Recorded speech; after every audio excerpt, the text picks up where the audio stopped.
So I'm introducing you to Julia Peyton-Jones, which I'm sure you all know about, a wonderful gallerist. I suppose you started a fashion, didn't you, really, for art, along with Charles Saatchi and everybody else who was involved.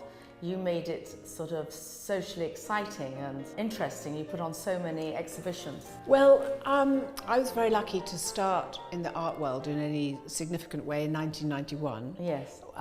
When I became director of the Serpentine, and we did a series of dinners when the Princess of Wales was our patron from 93 to 96, one of which she wore the very famous dress, the revenge dress.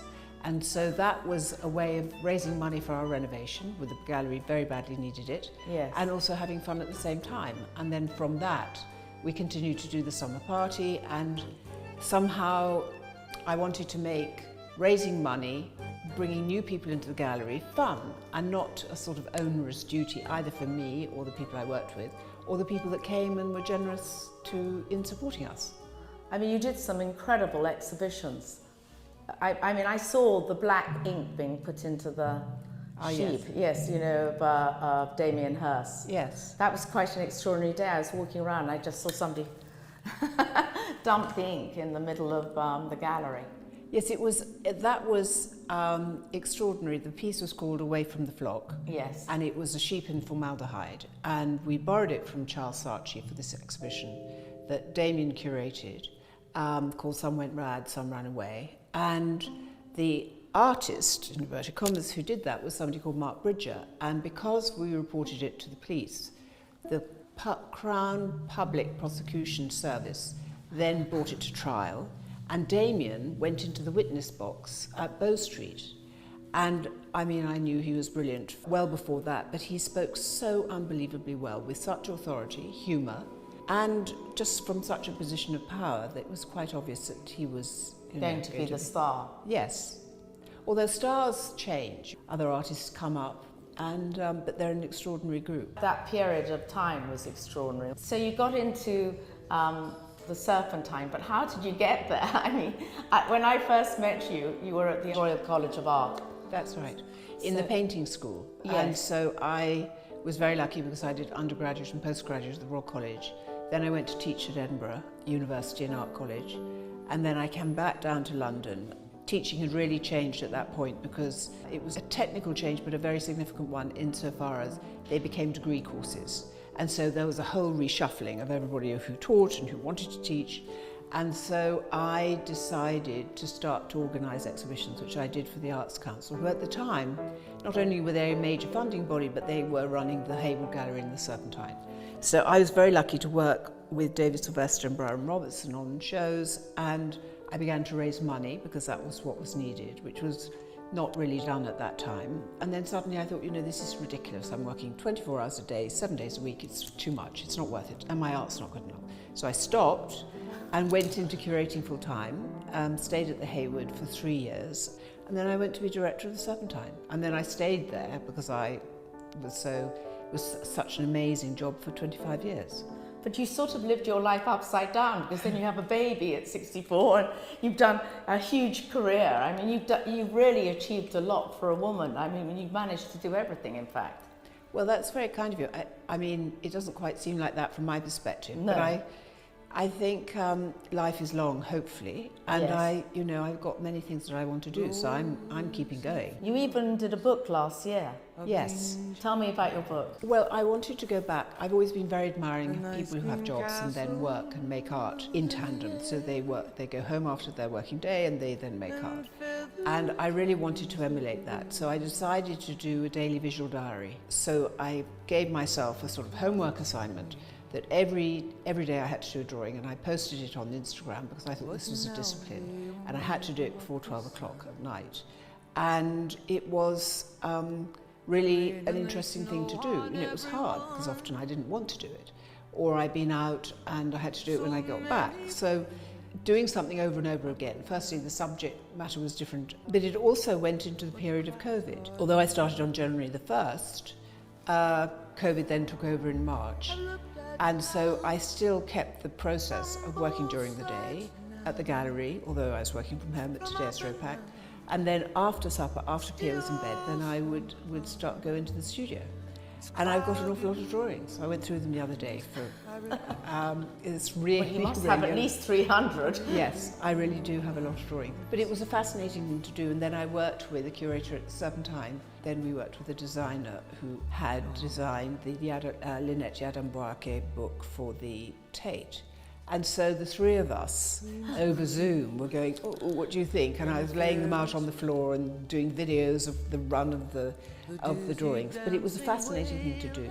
You know, it was great.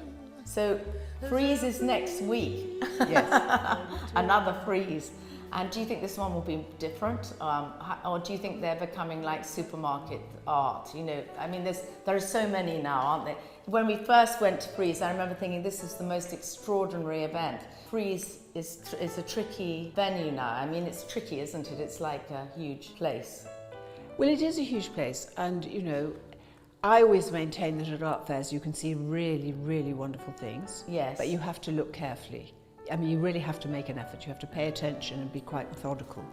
But I've seen wonderful things at Frieze. And also what's exciting about going to Frieze, if you're used to going to exhibitions, is that you suddenly go, oh, of course, I've forgotten about X or Y.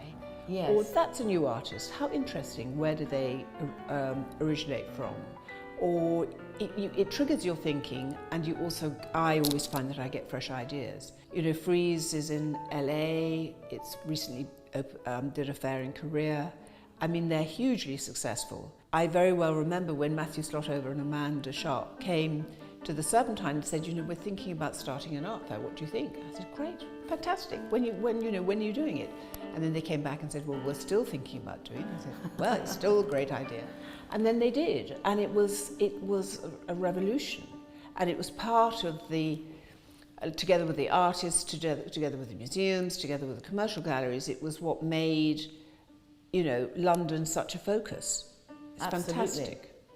I mean, it's still a focus. I mean, everybody will be here next week and they will really thoroughly enjoy Frieze. Yes. And Pad and all of the other, because it actually has expanded, hasn't it, really? It's not just Frieze, it's Pad, it's Frieze Masters. I mean, it's not all owned by the same people, but it's a huge idea. So I come in here and I say, I don't like anybody else, I like this artist, whoever it is, you know, because I like it. He's an artist called Erwin Wurm. He's Austrian, and he's best known perhaps for his 1-minute sculptures. Erwin's very interesting because he engages with people and what we all think about. So he has a fat car, a fat house, because he sees how we put on weight and how we lose weight as part of this. It's a sort of sculptural activity. You know, it's changing the form of the body, and artists have sculpted the body for years in a variety of different ways. So he is absolutely terrific. And of course, this sculpture here has very, very tiny thin legs, and I'm not quite sure which of the great handbags that is perching on top of the legs, but one of the famous ones, I think. And he's very fascinated by fashion. So it's just about changing the human form in very simple ways. You do look at the person differently and you look at the object differently, but he's remarkable. He truly is. And so now you're at Eliasch's. Can you explain? This is different from the Serpentine, isn't it? Yes. You're not going to be doing gallery galas here. No.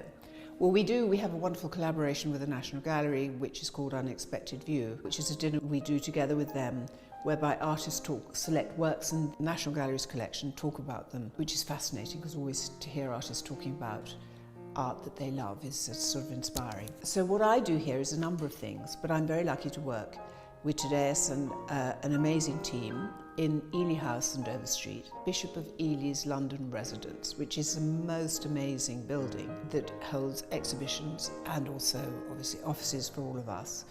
And we do a series of shows here. There's a very important show by Wolfgang Leib, who is a German artist who hasn't shown here for 20 years, which is extraordinary.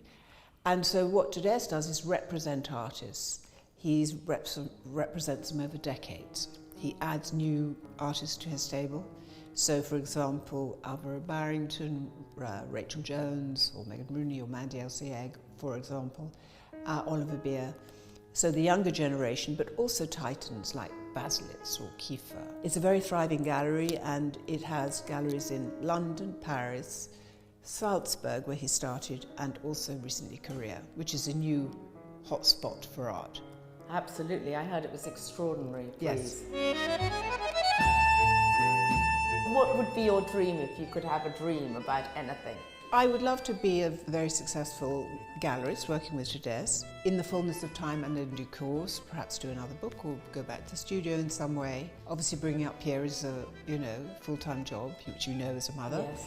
And the various other projects that are sort of bubbling along but too early to talk about, and also too early to really being actively engaged in, because I'm fully occupied here in the most fascinating ways. You know the building here, which is quite extraordinary. I mean, you brushed over it and said it was, but it really truly is. As you walk in, it's all white and a tiny bit of black, and it's quite amazing. I mean, who helped him do this and have the idea behind it? Do you know? Yes, absolutely. Yes. Annabelle Seldorf, yes, who is doing the re-envisioning of the National Gallery. Exactly. Do you ever miss the Serpentine? Of course, I was there for 25 years. Yes. I love Hans Ulrich. So do I. And I'm very fond of Bettina, who is the current director. And, we're good friends, so we all see each other, we text, we have dinner. It's nice. It's a very nice relationship. It's made the family bigger in a way. Yes, 100%. And Bettina's doing a great job. I also think that the art world is a bit of a family. I mean, the thing about London is it's enormous, and to go from the East End to the West End, you need to allow an hour, especially with traffic, 45 minutes. But, there are all these, one of the things that was really interesting, there was something called London Galleries Weekend, where the commercial galleries, there was a particular focus on commercial galleries in certain sectors. So there was South London, the centre of London around Mayfair, and then the East End. And in each location, there was this whole world with wonderful artists, gallerists, hugely thriving communities, and that I think is thrilling. It is really. I mean, and it's expanded a lot over 30 years. I mean, I can't believe that, when I first went to yours, actually probably was one of your events. I mean, it's changed dramatically. Yes. And I feel like they've transplanted that idea onto lots of areas, like the film world. Every single area that we've been living in has changed dramatically in 30 years. Yes. Not least because London is so much more, a much bigger city, but it's also more cosmopolitan.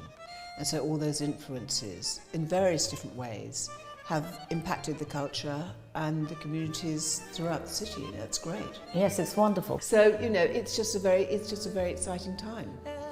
Well, I think with that we can sort of wrap this up, because you're going to be very busy and you don't need to spend the whole day with me.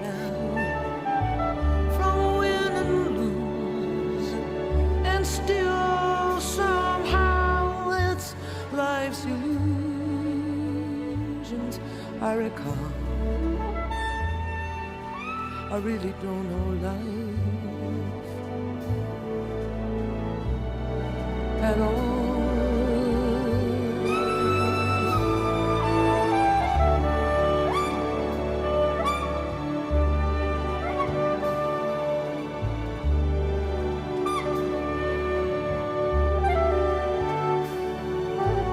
Life's illusions that I recall. I really don't know life. I really don't know